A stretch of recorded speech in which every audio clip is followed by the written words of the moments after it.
The FNAF Minigames. When it comes to them, they have been a mainstay ever since their introduction in Five Nights at Freddy's 2. That it could just be purely a way to portray the story in a new format, unlike it had in the previous entry, which is also the same game that had a questionable rules list that might not be important, I think. So I wanted to take a look at them a bit deeper than usual and try to answer a question that's bothered me ever since Security Breach's release. Are the minigames real in-universe arcade machines? If we take a look back at FNAF 2, obviously back then you'd probably say no due to the fact it showed glimpses of the tragedies that occurred at Freddy's, with a possible second MCI occurring at the FNAF 2 location, the bodies being stuffed into suits, a literal recreation of a murder occurring outside of Freddy's location. The actual content of the minigames are more so leaning just to existing for pure lore reasons and not for anything else, until we get to FNAF 3. Fazbear's Fright, not the book series. The FNAF 3 location is a bit of a wacky one. The location itself isn't a pizzeria and is filled with vintage items that were found and stored in the location for the purpose of being a horror attraction, and as you play through the game, you'd soon figure out there's minigames to be found. Even if the Mangle's Quest minigame is technically the only one that could be played through an arcade in-game, every other minigame except for two, which are the Shadow Bonnie minigame and Happiest Day, the others seem to be legit arcade games in their design. How you access all of these minigames varies from collecting shadow cupcakes around Fazbear's Fright, finding a code in the actual story minigames, to interacting with tiles on the wall. It definitely doesn't scream they're real, which is a fair assumption. However, something else that can be seen is that they are directly interacting with each other through finding spirits in the minigames and giving them cake, which allows them to be present on Happiest Day. But other than that, that's about all there is in FNAF 3. The only real lead here is Mangle's Quest. And with the next entry being FNAF 4 also not taking place in a pizzeria, it's safe to assume that these minigames are just purely here to tell the tragic tale of the bite victim and how he ended up being shoved into Fredbear's mouth and later being hospitalized, which is directly implied in the game itself, with Easter eggs of hospital equipment and also the literal flatline in the ending cutscene of the game. These minigames are mostly safe to be assumed to be in fact not from an arcade machine, with this location also not being in a pizzeria but this time in an underground bunker, with the most straightforward story in the series, but also only featuring one minigame which heavily leans toward being a possible real arcade game. It being the same case as FNAF 4, there is no evidence present to show it being real, but it's also the minigame showing how Elizabeth, Afton's daughter, died. As for Freddy Fazbear's Pizzeria Simulator, these are incredibly straightforward as to what may be a real arcade machine and what isn't. The story minigames are directly shown to be physical arcade cabinets that could be interacted with directly by the player after purchasing them from the catalog, except the security puppet minigame. Fruity Maze and Midnight Motorist are directly shown to be real physical arcade machines, with Fruity Maze showing how Susie ended up getting lured with sprites of her dog in-game that looked like it was ran over, but to her, it was that it ran away, hearing the noise of a car honking as the timer counts down. Then we see Afton in the Spring Bonnie suit talking to her. So not only do we have two reasons for why it exists, aka one, Susie's seen playing it and we were able to purchase it, display it, and also play it on our end. As for Midnight Motorist, it's the same thing as the last one, but we're able to purchase it and display it, except for being able to see a kid playing it. However, the context from the FNAF 2 minigames of a child dying outside of Freddy's is relevant here, as the secret area of the minigame itself is titled Later That Night in the files. So without a doubt, these two arcade games are definitely real in universe. Now regarding the security puppet minigame, this one can only be accessed from the security puppet, not an arcade machine. So with just that info alone compared to the other two minigames, this one is the only one of the three that seem unlikely completely to be real from just context clues alone. This minigame, however, would be the minigame to take place before Midnight Motorist, as it expands on the FNAF 2 minigame of a child who is Charlie, Henry's daughter, dying outside of Freddy's and ending up possessing the puppet after it fails to reach her in time, slowly fading away in the rain. So just looking at it from a surface level, it seems really 50-50 on which of the minigames are genuinely real in universe, as most of it might seem like they only exist for the pure purpose of showing the lore of the games, their 8-bit styled minigames. However, of course, this is FNAF, and that alone should tell you that you need to look a bit deeper to fully understand what is going on, and you may have noticed I only went through FNAF 1 through 6. Well, actually a lot of important breakthroughs happened in Security Breach. But before we get to that, I want to look at FNAF World. Now obviously that itself is a whole other topic that needs a much better explanation of and analysis. However, I wanted to bring up something of importance mentioned here in this game specifically. Depending on how you view the game, canon or not, the main element that has been recurring since FNAF 3, which is explained in FNAF World, is the interaction of the flip side with the real world. Let's look at it as layers. The flip side can be assumed to be some sort of spirit realm which bleeds itself into the real world, and one way of this can be seen from what was once normal arcade machines to be mixed with spiritual connections that happens to be able able to interact with each other. So for example, FNAF 3, giving all the kids cake in the different minigames leads them to Happiest Day. This wasn't the only time we see this type of interaction in FNAF. In Five Nights at Freddy's Security Breach, the Princess Quest storyline in that game specifically is all connected to each other, with there being 3 arcade machines featuring a princess trying to destroy what seems to be an infestation. Someone before Gregory had attempted to play through the games and documented their experience, even outright stating that they are connected to each other. This infestation was the glitch trap virus, and Cassidy was successfully able to destroy it and freed someone from behind the door, leading to Vanessa being freed from glitch trap's control in the game. The arcade machines are used as a way to interact with the flip side in some way, being a way to free souls that are still trapped, which is what we also see in FNAF 3. The minigames are also connected to each other, and finding the spirits in the game itself will guide them into Happiest Day, most likely the only minigame that isn't real and is taking place in the flip side, with Charlie being the main playable character in that minigame specifically. However, if it's a real arcade machine or not doesn't really affect what happens in the end, freeing the souls and giving what we assume to be the bite victim their happiest day. So let's take a look back at everything again, especially with FNAF 2. FNAF 2's minigames, as far as we know, aren't from real arcade cabinets. Now what exactly are they? I honestly have zero clue, but the fact we see an image of one of them in FFPS more so points to them being something, even if they are connected to the entire dream theme going on in that game with glimpses of the FNAF 1 location. I'm going to assume they aren't from an in-universe arcade cabinets and are more so important just to telling the story. However, I'm open to the idea of them being possibly connected to the dreams, giving them more value than just simple lore games. It's quite complicated as of now. FNAF 3's minigames, except for possibly Happiest Day as far as we know now, are all most likely real arcade cabinets. Outside of the spirit connections between the arcades, the only one shown to be the most likely real is Mangle's Quest, due to how we access the game. And also because I feel like I should mention this, the post-night minigames are most likely not from a real arcade machine. However, the events in them, like all the other story minigames, are very real, especially since we see Afton getting spring-locked at it. Even if it shows the combinations to accessing some of the minigames, there is more evidence to believe they are just the real events than if it was from an arcade cabinet. Now, what if I told you there's a possibility that the arcades are from Jav's Pizza, as shown in Into the Pit, are most likely the ones in FNAF 3. BB's Air Adventure, although being the only minigame from the FNAF 3 minigames to make an appearance, is shown to be playable here, including the area where you are able to glitch through the wall. So there is a slight possibility that the arcade cabinets were most likely from Jav's Pizza, and it could also work out due to the multiple mentions of modern technology in the story from the book itself, pointing to it most likely taking place around the 2020s, perhaps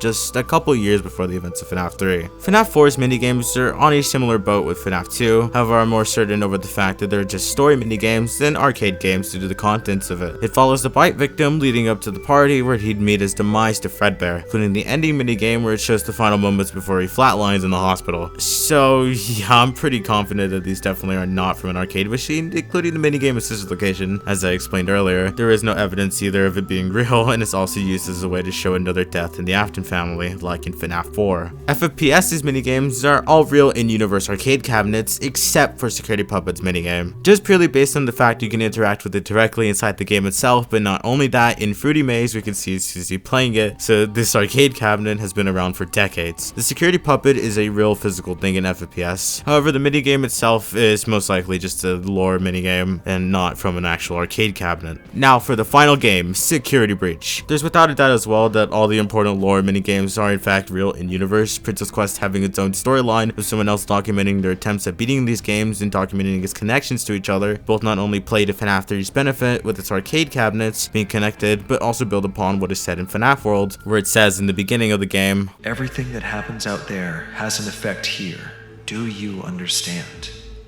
The eyes and who is talking to the FNAF World player is the pixelated glitch Fredbear plush. But also the fact Gregory saves Vanessa if he manages to beat all the arcades. There is also one other arcade machine in Security Breach that I didn't mention, and it's Balloon World, where it's also seen being extremely glitchy and is most likely also keeping someone else trapped, and us beating it frees them. Although rather not if the minigames are real in-universe arcade cabinets, all of the events present in them all definitely happened and are extremely important to the story, including if the flip side is possibly connected to the arcades. Security Breach is the only game where we directly see someone interacting with these glitched arcade machines, with Gregory being able to set Vanessa free from Glitchtrap's control, so maybe there is actually a lot more value to some of them being real in-universe arcade machines than them being just purely there to tell a story, but who really knows? What do you think of the minigames? Do you think they're real as well? Do you you think I missed something important, please leave a comment below. I would love to hear what you think. This is my first actual attempt at making a theory video, so I hope I was able to say what I wanted to say properly, because all of this is still very new to me. Thank you for watching, and until next time, bye bye.